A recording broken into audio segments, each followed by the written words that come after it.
Débutons ces magazines avec cette information.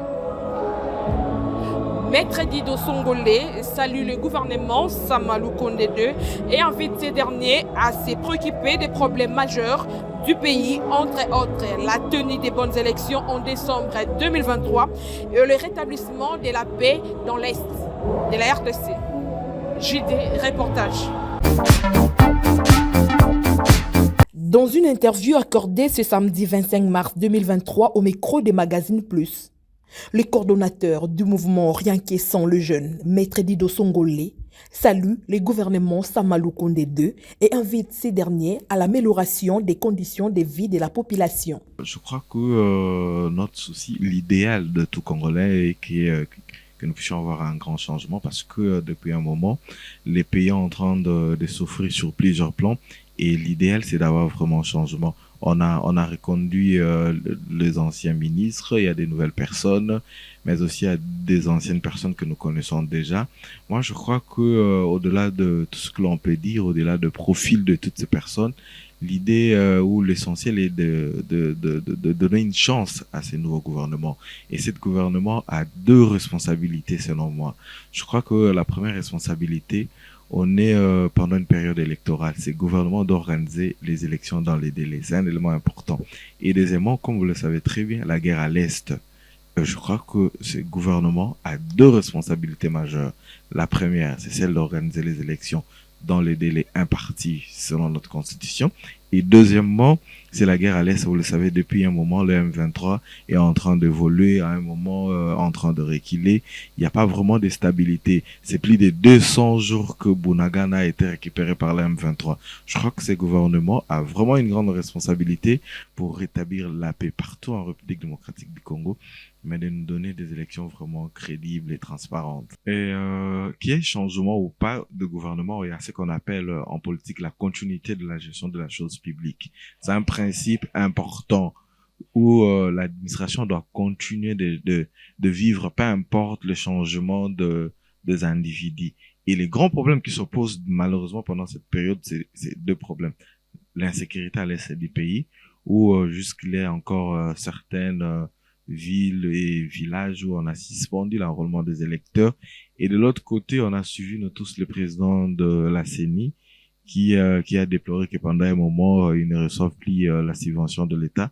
C'est aussi ça un sérieux problème. Je ne pense pas que le changement de gouvernement soit un problème parce que il y a cette continuité. Ils vont trouver des dossiers sur table, ils vont évaluer des dossiers prioritaires.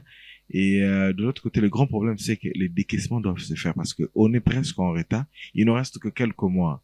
Donc, je crois que si on le fait rapidement, si on décaisse l'argent rapidement, ça permettra au gouvernement actuel de tenir les élections dans les délais. Parce que si les élections ne sont pas organisées dans les délais, il y aura des transitions, il y aura des accords politiques, il y aura encore répartition de pouvoir. C'est ce que nous, on ne veut pas. Parce que quand on dit répartition de pouvoir, ce sont toujours les mêmes personnes qui vont se retrouver, les mêmes personnes qui ont eu à gérer pendant un long moment, sans pour autant que nous puissions sentir un changement vraiment fort et sensible sur le social du Congolais. Mais nous, on n'encourage pas cette transition. Nous, l'idée ou l'essentiel pour nous, c'est que nous puissions tenir, que le gouvernement puisse tenir les élections au niveau local, au niveau provincial, même au niveau national. En ce qui concerne la proposition de la loi Tchani, si elle est bénéfique pour la population, il renchérit en ces termes. Au niveau de la Constitution pose le principe, à l'article 10 de notre Constitution, on parle de qui est Congolais et qui ne l'est pas. Et Congolais, c'est cette personne qui est née d'un père ou d'une mère congolais. Ça, c'est le principe. On peut également devenir Congolais par acquisition. Ok, je préfère changer de nationalité, je deviens Congolais. Il y a également une loi bien spécifique qui parle de questions liées à la nationalité. Ça, c'est un élément. Et Congolais, c'est toute personne qui est née d'un père ou d'une mère congolaise. Ça, c'est un élément important. Et deuxièmement, concernant la loi Tchani, moi, je pense que proposer une loi, c'est un droit reconnu à tous les Congolais. On ne peut pas lui refuser de proposer une loi. Ça, c'est normal. C'est un droit reconnu à tout Congolais de proposer. Mais nous devons rappeler certains principes. Une loi, quand on parle de la loi doit être impersonnelle. On ne doit pas tailler une loi sur mesure pour plaire à une personne ou pour nuire à d'autres personnes. Ça, c'est un élément important. Et on doit se poser des questions. Est-ce que cette loi vient répondre aux besoins de notre population, aux besoins de la population congolaise. Parce que chaque loi que le Parlement doit voter doit avoir sa raison d'être, comme on le dit, la ratio legis. Quelle est la raison d'être de cette loi? Est-ce que c'est parce que l'on veut écarter une personne ou bien parce que l'on veut plaire à une autre personne?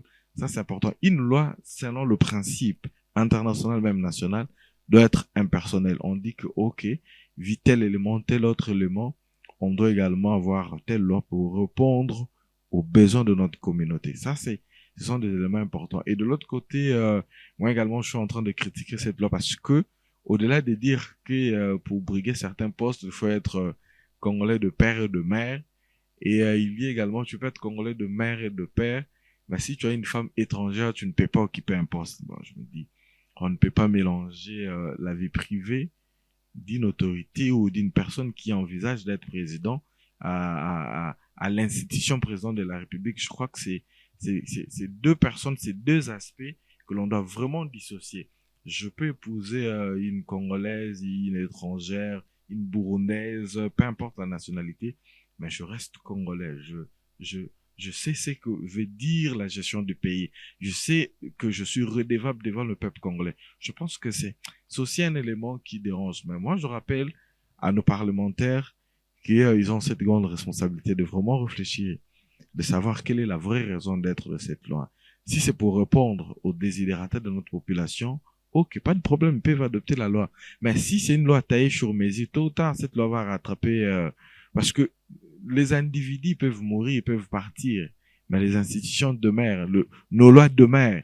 C'est important. Est-ce que c'est essentiel pour notre pays? Si oui, ok, pas de problème. Mais si c'est une loi taillée sur mesure pour écarter ou pour plaire à une catégorie de personnes, je me dis que c'est pas opportun maintenant.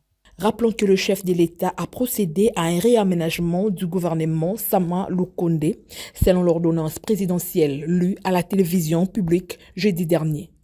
Et cette nouvelle équipe est composée des 57 membres.